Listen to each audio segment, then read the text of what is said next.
ма оқушылар? Бүгінгі Дарын онлайн платформасындағы сабақты назарларыңызға ұсынамын. Сабақтың тақырыбы ердің бақыты әйел. Төле би Әлібекұлы қазақтың Тәуке, Болат, Әбілмәмбет, Жолбарыс, Абылай хандар тұсында ел басқару ісіне араласқан асары мемлекет және қоғам қайраткері.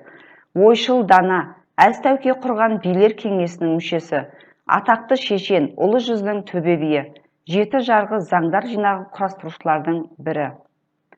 Төле би Ресей мен Қазақ хандығы арасындағы қарым-қатынасты қалыптастыруға күш салды.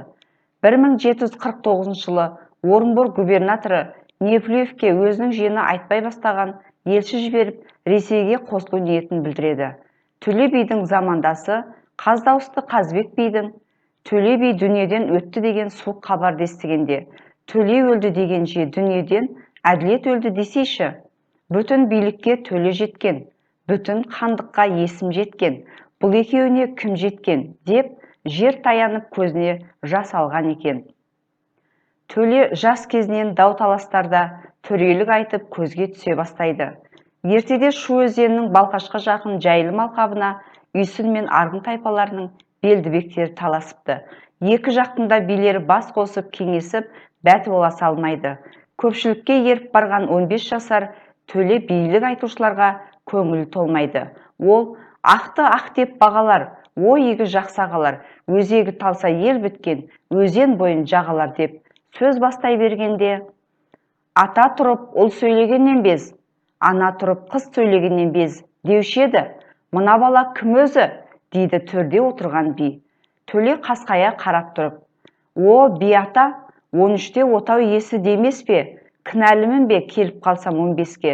Сөз сөйледім, бұйра көрмеңіз айыпқа, алакөз болу ағайын адамға лайық па? Деп бір тоқталады да төрде отырған биге бұлай деп сауал қояды. Ой, Игасқар тауымыз, әділме осы дауымыз, жар астында жасырынып жауымыз. Сонда әлгі би, қой асығы демеңдер, қолайыңа жақса сақа қой, жасы кіші демеңдер, ақыласса аға қой, деген ғой. Балам билікті саған бердім дейді. Бала Төле жұлып алғандай. Сары табақтан сарқыт қайтады деген, билікті маған берсеңіз, Шу өзенінің оң жағын үйсін, сол жағын Арғын жайласын.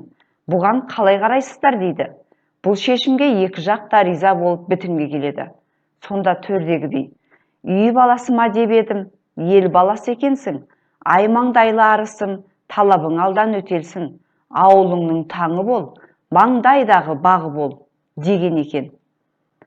Ал енді балалар, осы мәтін төңірегінде терең ойланып отырамыз. Келесі әдебиет теориясы бойынша құбылту мен айшықтаудың түрлері. Троп немесе құбылту сөздерді ауыспалы мағынасында қолдану, шындықты бейнелеп, кейде тіпті перделеп жеткізу тәсілі. Троп түрлеріне көріктеу, меңзеу, теңеу, ауыстыру, бейнелеу, алмастыру, кейіптеу, пернелеу, әсірелеу, дамыту, түйдектеу, бүкпелеу жатады. Тілде троп түрлері өте көп. Ол екі нәрсенің не құбылыстың бір-бірімен сабақтастығы мен ара қатынасын ашу негізінде жасалады, не сипатталатын құбылыстың белгілерін екінші бір құбылыс ерекшеліктеріне ұқсату, ауыстыру тәсілі негізінде туындайды. Әдебиетте сөз өткір, тартымды, әсерлі болу үшін сөз таңдау, ауыстырып айтудан басқа да әдістер қолданылады. Айшықтау немесе фигура сөз тіркестерін дағдылы синтаксті қалыптан гөрі өзгеше ораммен, айрықша айшықпен құру.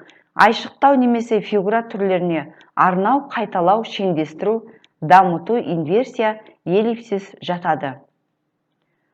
Балалар, оқылған мәтіндер бойынша тест тапсырмасын орындаймыз. Тест тапсырмасы 10 сұрақтан тұрады. Біздің бірінші сұрағымыз, Төле би Шу өзенінің оң жағалауын қай руға берді? Екінші сұрақ, Төле би Орынбор губернаторына қай жылы елші жіберді? Үшінші сұрағымыз, Орынбор губернаторының есімі кім? Төле би елшілікке кімді жіберді? Бесінші, сөздерді ауыспалы мағынасында қолдану, шындықты бейнелеп, кейде тіпті перделеп жеткізу тәсілі не деп аталады? Алтыншы, Жеті жарғы заңдар жинағы қай ханның тұсында пайда болды? 7. Төле бидің әкесінің есімі кім? 8. Төле өлді дегенше, дүниеден әділет өлді десейші деп көзіне жас алған кім еді? Келесі сұрақ. Төле би Шу өзенінің сол жағалауын қай руға берді? 10. сұрағымыз. Шу өзенінің Балқашқа жақын Жайылым алқабына таласқан рулар. Сендерге балалар шамалы уақыт береміз.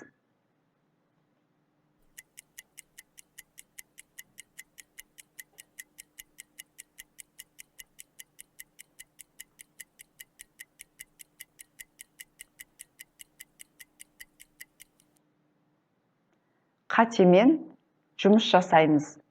Өздерінің белгілеген жұмыстарың бойынша қатемен жұмысты жасап, жауабымен танысып алыңдар.